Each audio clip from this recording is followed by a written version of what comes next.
გამარჯობა. გაგიმარჯოს კი. ვასილ ივანოვ-ჩიქოვანი არის დღეს ჩვენთან ერთად. მოამბის წამყვანი და არა მხოლოდ მოამბის, სხვადასხვა პერიოდში, სხვადასხვა საინფორმაციო საშუალებების და ახალი ამბების გამოშვების წამყვანი, ჩემ მეგობარი. დიდი მადლობა შენი დროისთვის. მადლობა შენ. და მინდა რომ ვისაუბროთ იმ გამოწვევებზე, რომლის წინაშეც აღმოჩნდა ეხა მედია. შემდეგ გადავიდეთ საზოგადოებრივ მაუწყებელზე, როგორც ერთ-ერთ მაგალითზე ამის თვალსაჩინო მაგალითზე. რის წინაშე დგას მედია დღეს?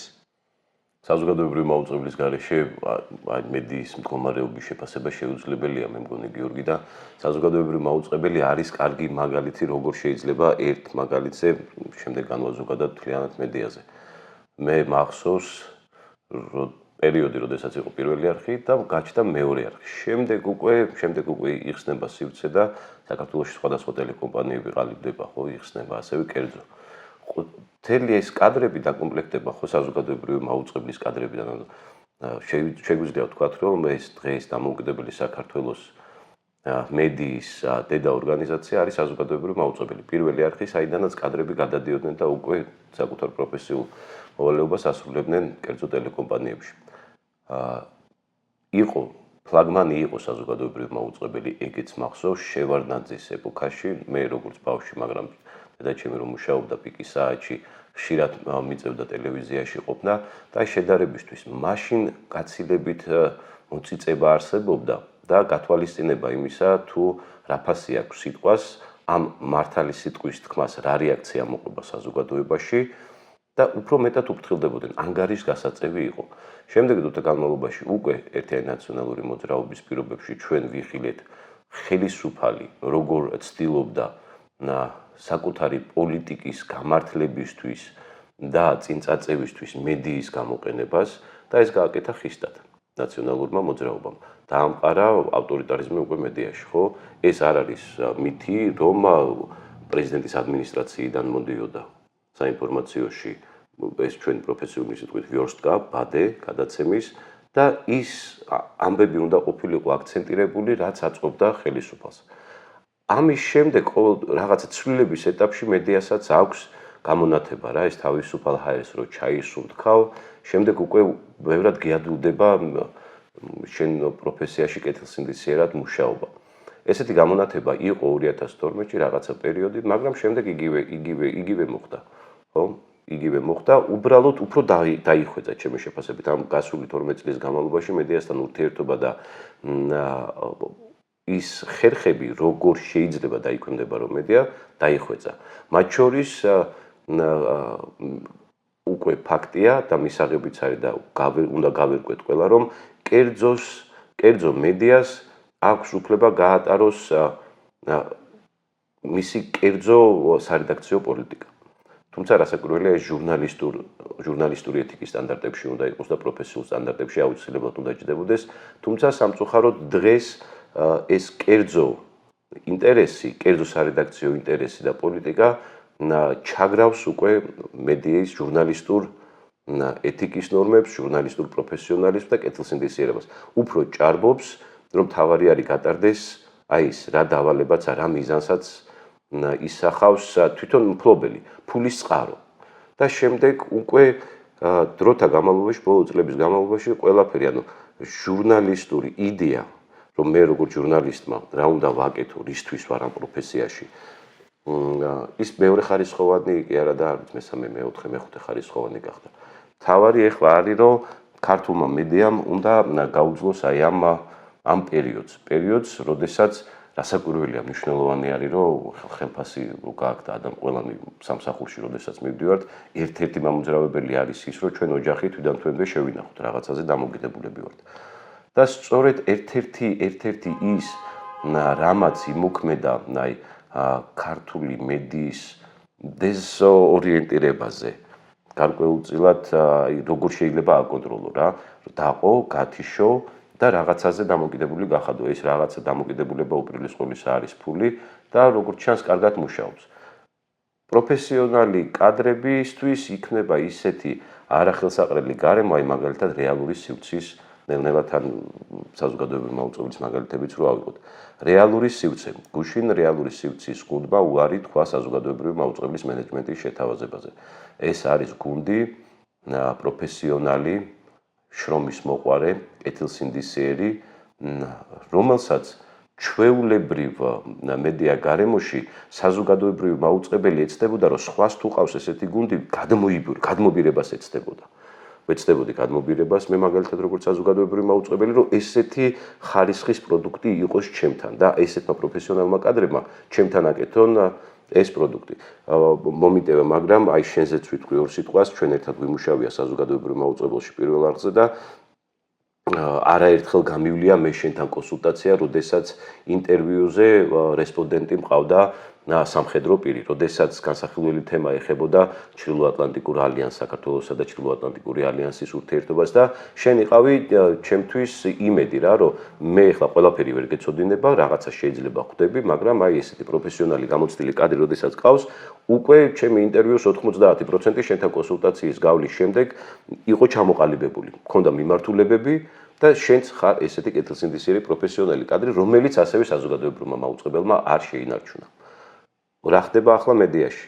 მედიაში ხდება ის, რომ არ გვჭირდება პროფესიონალი კადრები, რომლებიც განურჩევლად ჩემი სარედაქციო ინტერესებისა, ჩემი პოლიტიკური ინტერესებისა იმუშავებენ და იმუშავებენ გულწრფელად კეთილსინდისიერად. არამედ გვჭირდება დამყოლი კადრი, ერთგული კადრი, რომელიც ამ ინტერესს ბოლომდე გაატარებს. როგორ შეიძლება, რომ ესე დავშალოთ მედია და დამოკიდებული გავხადოთ გავაქროთ პროფესიონალიზმი, გავაქროთ სწრაფვა, რომ მე მაქსიმალურად იდეურად უნდა ვემსახურო ჩემს პროფესიას, არ მივაქციო ყურადღება რა უნდა ამ საქმებელს. არამედ თავარი არის მე პროფესიულად ამ საქმეს როგორ ვაკეთებ და პროფესია რას ითხოვს. არა დამსაქმებელი, არამედ პროფესია რას ითხოვს მე სინდისი რა, ჟურნალისტური სინდისი რას მეუბნება. ნელ-ნელა, ჩემი შეფასებით, ნელ-ნელა არ ახისტათ, იმიტომ რომ ხისტი მოქმედება გამოიწვევდა უკუ რეაქციას. ნელ-ნელა მოხდა ეს. კერძო ტელეკომპანიები ვიცით, რომ არის ან ოპოზიციური, ან პროსახელისუფლებო, მათ აქვს თავისი სარედაქციო პოლიტიკა, ორივეში სამწუხაროდ ეს უნდა აღვნიშნოთ რა, ხო გვაქვს ეს გამოთქვა, რომ მოვადრო და ყველაფერს ვიტყვით, მე მგონი ჩვენ მედიამ უნდა დავიწყოთ ამ ყველაფრის პირდაპირ ლაპარაკი ახლა. რომ კი, მაგალითად ოპოზიციურ არხებზე ჟურნალისტებს სჯერათ, რომ ეს ესე არის გასაკეთებელი. პროსახელისუფლებო არხებზე სჯერათ, რომ ეს ესე არის გასაკეთებელი, მაგრამ აი ჯოხის გადაღუნვა არის რუსული გამოთქვა, ხო, პირიგიბაძე პალკო. ორივე შემთხვევაში ეს ჯოხი გადახრილი არის. მოხდა ესე. გვაქვს ეს რეალობა საზოგადოებრივი მაუწყებელი, სადაც ასევე ნელ-ნელა. ყველაზე კარგად საზოგადოებრივი მაუწყებლის მაგალითზე შეგვიძლია ვიმშელოთ. რა ტაქტიკა არის არჩეული? გათიშე და დაყავი. ჯერ დაყავი ვასილ მაღლაფერიძე, რომ მოვიდა პირველი რაც გააკეთა საზოგადოებრივ მაუწყებელზე, დაშალა გუნდები, რომლებიც შეთამაშებულად მუშაობდნენ პროფესიონალურად, ჟურნალისტურად. დაშალა ეს გუნდები, ეცადა რომ ხალხი გადაეყვანა სხვადასხვა ადგილებში. შემდეგ გაეჩუმებინა და შემდეგ რაღაცა მიზეზით უკვე გაითავისუფლებინა სამსახურიდან. გაჩნდა შიში. ამ კონტროლით ბევრს გაუჩნდა შიში, ღმერთო, უმუშევარი არ დავჩერო, მე ჩემ ოჯახს რა ეშველება.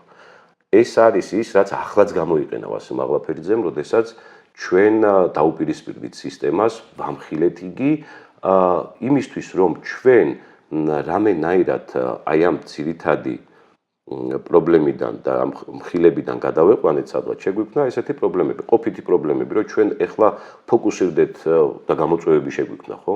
რომ ფოკუსირდეთ ამ ყოფითი პრობლემების მოგვარებაზე, რათა მეორეხარისხოვანი გახდეს ის პრობლემა, რაც არის ერთ-ერთ მთავარ ინსტიტუციაში, მედია ინსტიტუციაში საქართველოში. მედია არის სერიოზული გამოწვევის წინაშე. ვასილ, სოლიდარობა როგორც ფილტრი, როგორც რაღაცა მექანიზმი, თუნდაც საზოგადოებრივ მაუწყებელში შიგნით და ანუ ზოგადად მედიაში, ანუ მედიასო, ანუ სოლიდარობა მე მგონი საერთოდ არ აქვს. არავის მიმართ და ეს მე მგონი სერიოზული პრობლემა არის. ეხლა შეიძლება ვუტრირებ ცხადია რომ არავის მიმართ, მაგრამ ყოველ შემთხვევაში ეს სოლიდარობა არ ჩანს დღეს, ხო?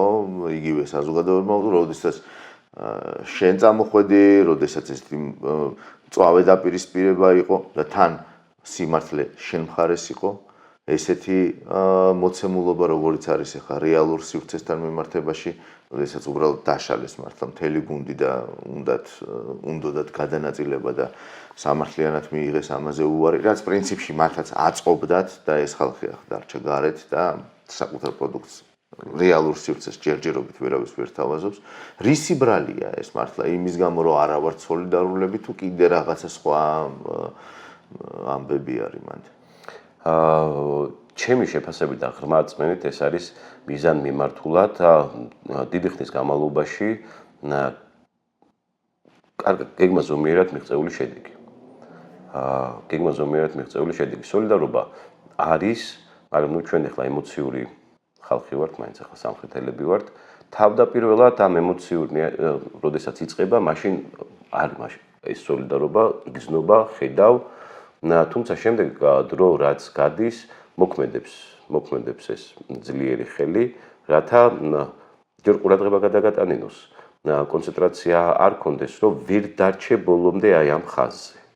ბევრ გამაღიზიანებელს შემოიტანენ, რომ აი ეს სოლიდარობა ისედაც რომ აი ხო ბუნებრივი რაღაცა არის, თავიდან ცეცხლი ინთება, მერე მინელდება.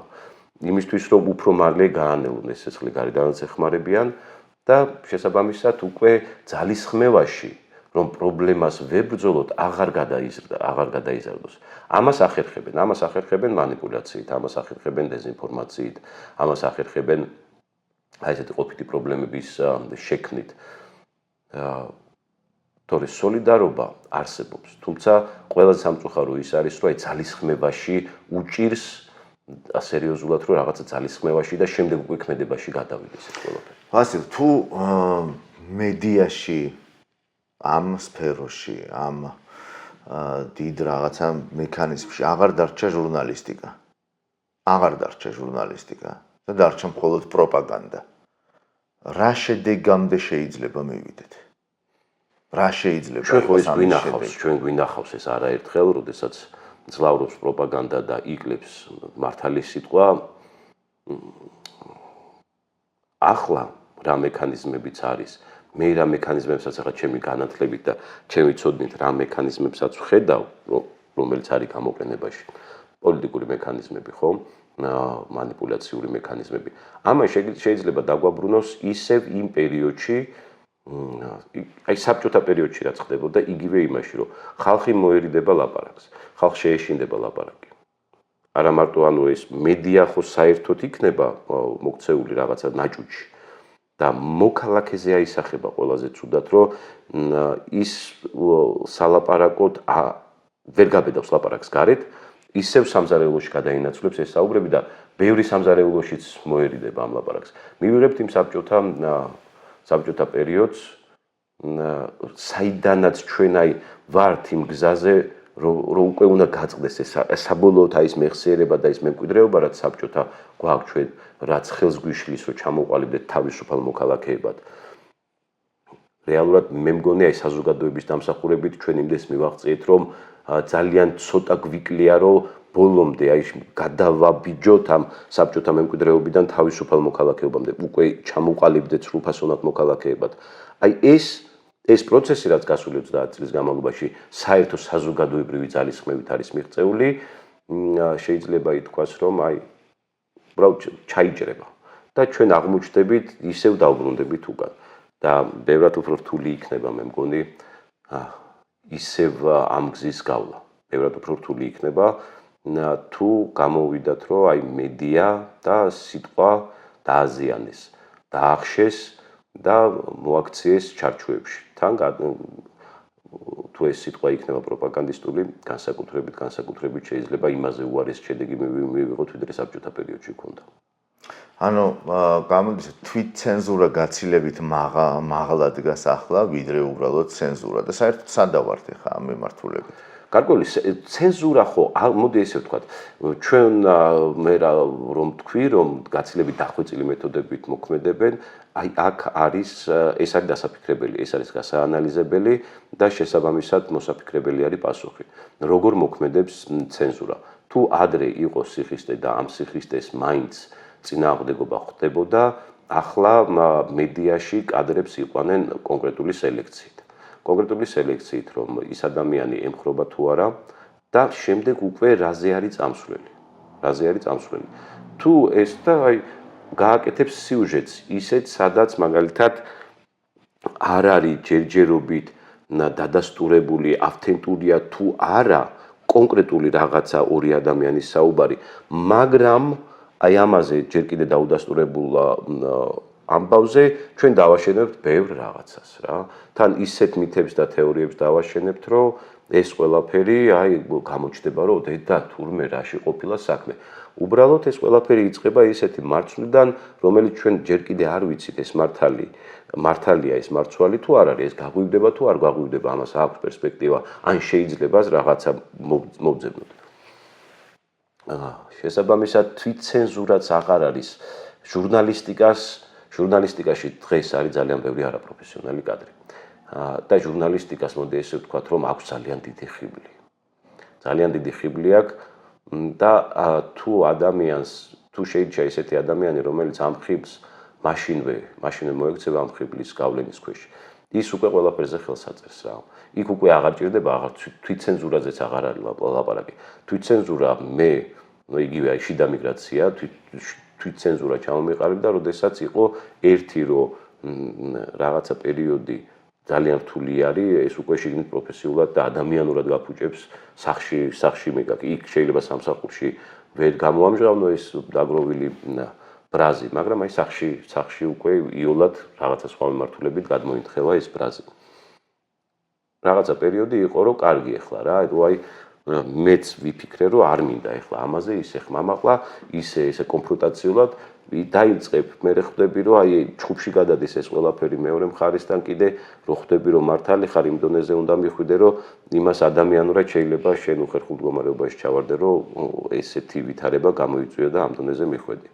და იყო ეს, რომ ჩავიკეტე, აღარ ვამბობდი და აი უბრალოდ სამსახური გახდა, მიხვედი, წამოხვედი, რამაც ჩემზე ძალიან რთულად ძალიან ნეგატიურად იმოქმედა.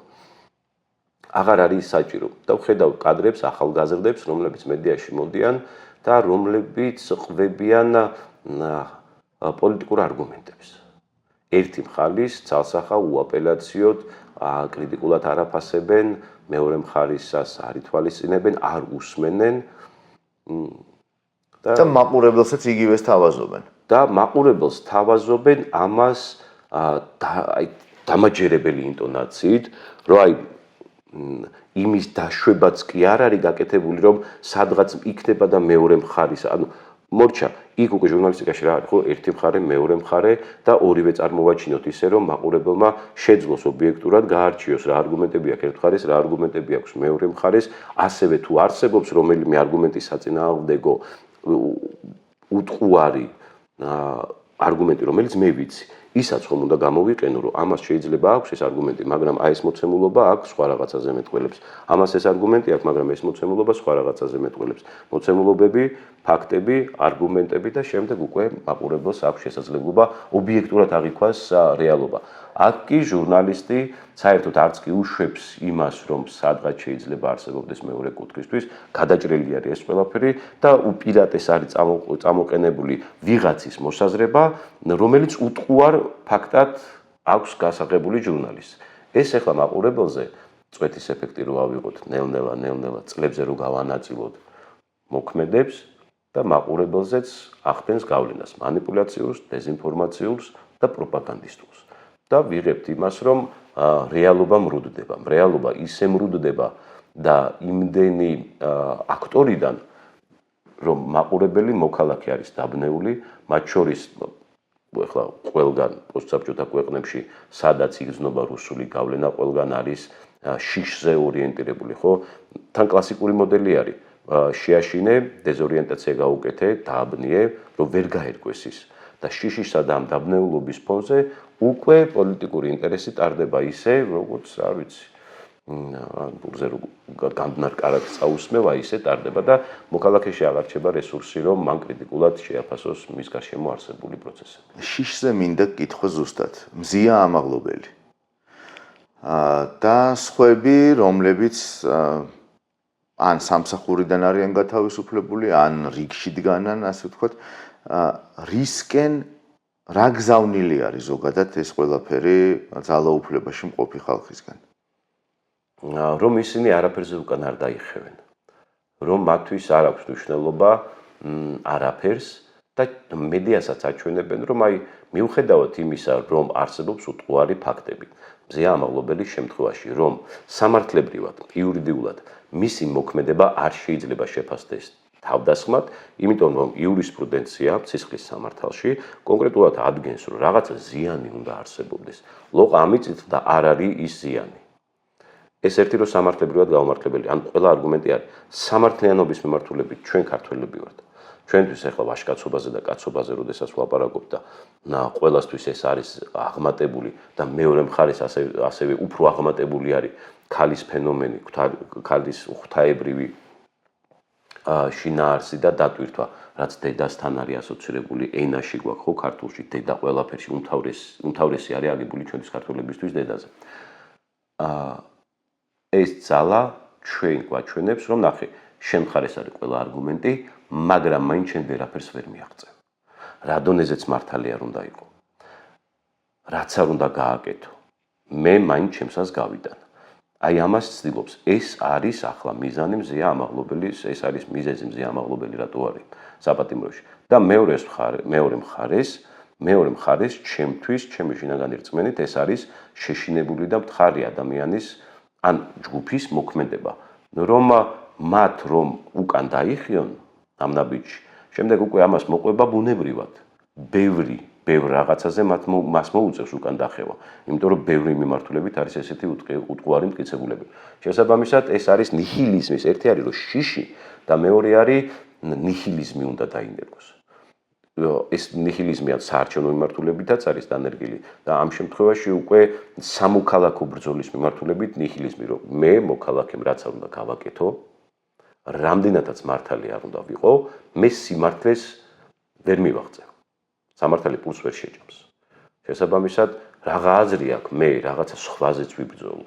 იქ სადაც დარწმუნებული ვიქნები, რომ მე მართალი ვარ, ესე არ შეიძლება. ეს ჩვენთან არ მოსულა, არც ერთი ადათით არ მოსულა, არც სამართლებრივად მოსულა, არც სამართლიანად მოსულა, არც ქრისტიანულად მოსულა, არც დაწერილი, არც დაუწერელი, არც ერთი დაწერილი თუ დაუწერელი კანონით და ნორმით არ მოსულა ესე მოქმედება, მაგრამ ძალა აღმარცხნავს და ხელი უნდა ჩაიქნევ რა. ეს ყველაფერი არის ორიენტირებული იმაზე, რომ სახელმწიფოში მე მგონი მოქალაქე არის უპირველესი, მოქალაქეს ედგას სახელმწიფო.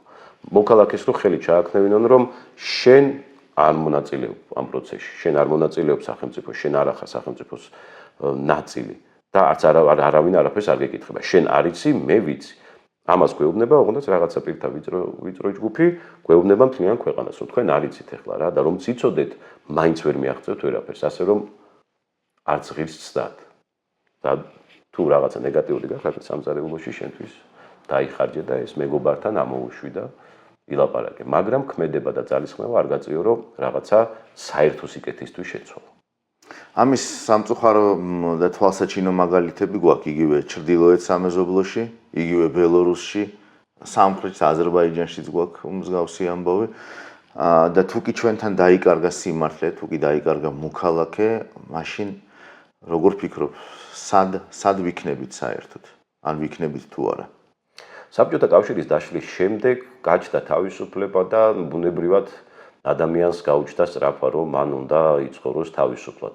დამოუკიდებლობას უკვე თავისუფალი ადამიანი იძენს, ის იაზრებს რაზე არის დამოუკიდებულება, დამოუკიდებული რაზე არის, როგორ უნდა მიაღწიოს იმას, რომ კომფორტული გარემო შექმნას, განვითარებაზე, წინსვლაზე იფიქროს. კარგად არის გაანალიზებული ეს სტრატეგია, განსაკუთრებით პოსტსაბჭოთა რესპუბლიკებზე, იმიტომ რომ ჩვენთვის მაინც საბჭოთა კავშირის ჩვენში საბჭოთა კავშირის მემკვიდრეობა ჯერ კიდე არ არის ამოწურული. ყველაფერი კეთდება იმისკენ, რომ დაუბრუნდეთ ისევ იმ გარემოებას, ანუ პოსტსაბჭოთა სივრცე გარკვეულ ისევ იმ სტატუს კოს დაუბრუნდეს და უფრო მეტიც ის რაც მაგალითად დაგროვდა, აკუმულირდა საბჭოთა რესპუბლიკებში, რომელმაც მოიყვანა ეს კავშირი დანგრევამდე, რომ 91 წელს აღარ არსებობდა ბალტიისპირეთის ქვეყნებში რაც იყო, ჩვენთან რაც იყო, რომ ჩვენთან ეს ყველაფერი აკუმულირდა, დაგროვდა, იფეთქა და ჩვენ ამ კავშირიდან გამოვეყავით, არა უბრალოდ რაღაცა სახელმწიფოებრივი თუ რაღაცა პოლიტიკური გაერთიანებიდან გამოვიდით, არამედ ჩვენ ტყვეობიდან თავი დავაღწევთ, გავთავისუფლდით. ახლა ყველაფერი კეთდება იმის გათვალისწინებით. მე მგონი რომ აი ის რაც აკუმულირებული იყო, რაცაც მივხვდით, რისკენათაც ვისწრაფით, რა მუხტიც გვამოძრავებს ჩვენ რომ რეალური თავისუფლება და დამოუკიდებლობას მივაღწიოთ, აი ეს ყველაფერი ისე განადგურდება და გაუფასურდება, რომ საერთოდ აღარ იარსებებს სწრაფვა და სურვილი რომ თავისუფალი და დამოუკიდებელი იყო.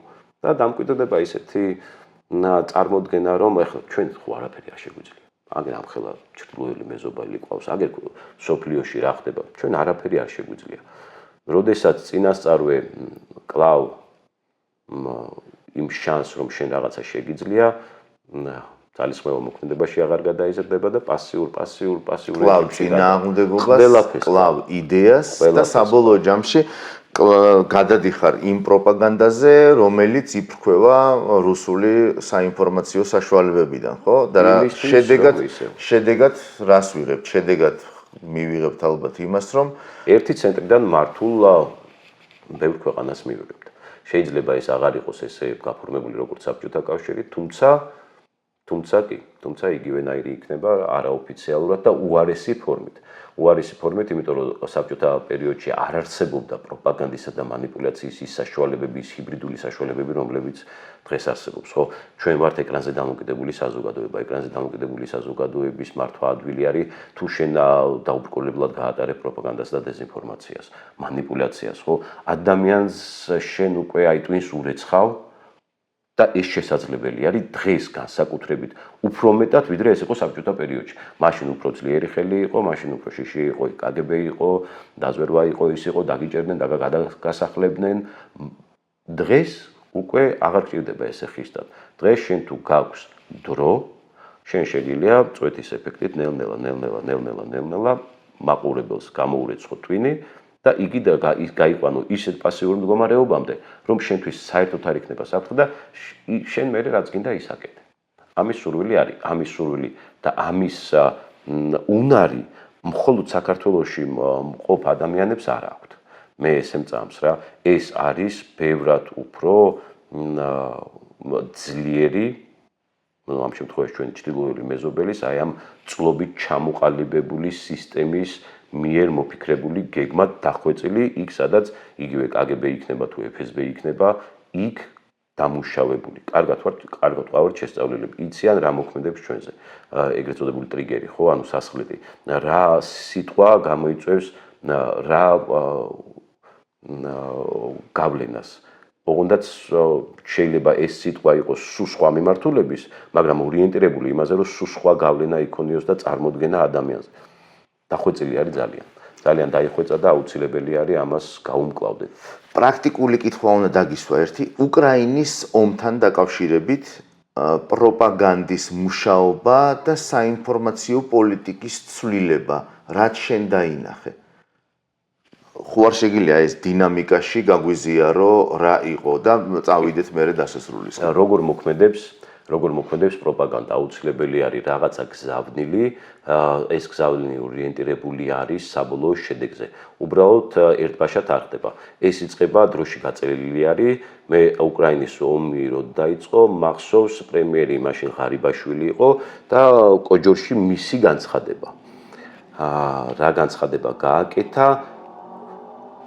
ანუ ნოლი ემპათია, ომი არის, უკრაინელები, რუსები, ჩვენ ქართველები და საქართველოს სახელმწიფოს პირველი პირი, საქართველოს მთავრობის პირველი პირი ამბობს და ისეთ განცხადებას აკეთებს, რომ თურმე ეს პირიქით რა, ანუ ისინი სიმართლისთვის და კი არ იბრძვიან, ჩვენ გული კი არ შეგვტვივა, ემპათია კი არა გვაქვს და პირიქით ჩვენი გამოცდილებიდან კი არ უთანაგრძნობთ იმათ, არამედ პირიქით სხვა დანაშაულებთ რაღაცაში.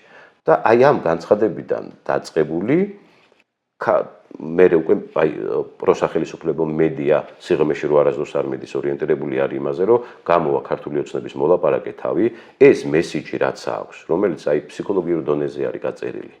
მე ესე მჯერა, რომ ფსიქოლოგიურ დონეზე არის მისი შედეგი, როგორი უნდა იყოს მოქალაქეზე. აი აქედან იწყება ერთი ამბობს, ერთი ფორმულირებით, შემდეგ უკვე რამდენიმე მოლაპარაკე თავი არსებობს, რომელიც იგივე შინაარსს სხვადასხვა ფორმულირებით იმეორებს და მოდის შტურმი. შტურმი მოდის მუდმივად, რომ ეს ამბავი აი ესე უნდა წავიდეს. და უკრაინის ომის პარალელურად ჩვენ ვხედავთ რას, რომ ქართული ოცნება აი ესე განცხადებების დონეზე და მოვლენებს თვითონ ქმნიდნენ, რომ ეს განცხადება გამოსულიყო. შემდეგ უკვე ქართული ოცნების მოლაპარაკე თავების დამხმარე აქტორები არსებობენ, ხო? ეგრეთ წოდებული გონგოები რა, აი სახელისუფლებო რაღაცა ორგანიზაციები. კი, ვითომ სამოქალაქო საზოგადოება არის, მაგრამ ერთში რომ იწვის ქართული ოცნება, ესენი მხარს აუბავენ. ესენი ერთი იქნება, თქვათ, იგივე პროსახელისუფლებო, შეგვიძლია ვთქვათ, რომ აი პოლიტიკური მიმართულებებით ისეთი ხალხი ლაპარაკობს, რომლებიც წესით უნდა აღიქვებოდნენ ამათ ოპოზიციად, მაგრამ რეალურად ოპოზიცია კი არ არიან, ამათი დამხმარე რგოლი არიან. როგორც პოლიტიკური აქტორები, ასევე საზოგადოებრივი აქტორები. ჩვენ ნახეთ არაერთი საზოგადოების წარმომადგენელი გააქტიურებული, მათ გზა გაეხსნათ პროსახელისუფლებო ტელეკომპანიებში, სადაც ისინი ამ ნარატივს უკვე აძლიერებენ და ძალიან ცუდი არგუმენტებით. ეს არგუმენტები, რომელიც მოქმედებს აი იმ საბჭოთა მემკვიდრეობაზე, რომელიც ჯერ კიდევ ცოცხალი არის. აი იმაზე ურტყავენ რაზე, რომ აი მაშინ ცუდი იყო, როგორ ცხოვრობდით რაღაცა, იქ ერთმოწმუნეები ვართ, ისა ვართ. ძალიან ბანალური არგუმენტებით, სიღრმეში ჩასვლის გარეშე, უკვე ხდება ამ აზრის, ამ უბრალოდ პოზიციის, აი ჩემი შეფასების, ჩემი იმისი განწყობის მიყვანა უტყუარ შექმნა ისეთი ელფერის, რომ ეს არის უტყუარი ფაქტი. მე რასაც ჩემი მოსაზრება არის უტყუარი ფაქტი. აი ეს ყველაფერი ხდება, ოღონდაც დროში გაწელილი მრავალაქტორიანი სცენარი ესეთი არის, იტყვის ერთი ქართული ოცნების რომელიღაცა ლიდერი, პრემიერ-მინისტრი იქნება, ეს ვიცე-პრემიერ-მინისტრთა კაბინეტი იქნება თუ პარლამენტში რომელიღაცა მოლაპარაკე თავები, ამას მერე მიყვება უკვე ეს მხარდამჭერი რაზმი. ასეთ რა არის ამის საბოლოო მიზანი? საბოლოო მიზანი არის მარწუხების ისე შემოჭერა, რომ ჩაიკეტოს და მისი გახსნა იყოს შეუძლებელი. ავტორიტარიზმის, ანუ ერთი კონკრეტული ხაზის, ერთი ვერტიკალის ისე გაძლიერება, რომ შეუძლებელი გახდეს მრავალფეროვნება, მრავალაზრობრიობა, რომ შეუძლებელი იყოს ლაპარაკი, შეუძლებელი იყოს აი მაგალითად მედია დებატისა და კამათის გარეშე წარმოუდგენელია. ვიცით რომ ჯერ კიდევ ძველების გამო კამათში ჭეშმარიტება იბადება. ეს კამათი მომსპარი არის, ხო, ქართული ოცნება დებატებში არ შედის ოპოზიციასთან. არა მარტო ოპოზიციასთან, საზოგადოებასთან არ შედის.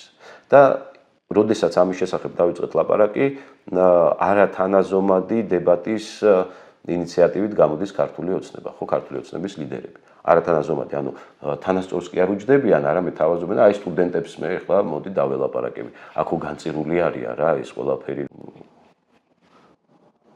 სხვადასხვა საფეხურზე მდგომი ადამიანები ვერ შეძლებენ თანასწორ დისკუსიაში შესვლას. თუმცა მე დარწმუნებული ვარ, რომ ჩვენ საზოგადოებაში ბევრად უფრო უკეთესი მოსაუბრეები, ბევრად უფრო უკეთესი მსჯელობით, განათლებით გამორჩეული ადამიანები არიან, ვიდრე მაგალითად ახლა ხელისუფლებაში ყავს და შეიძლება ესეთი დებატის ორგანიზება, სწორედ ამიტომ არ შედიან დებატში, რომ ისინი დამარცხდებიან თანასწორთან რომ დაჯდნენ.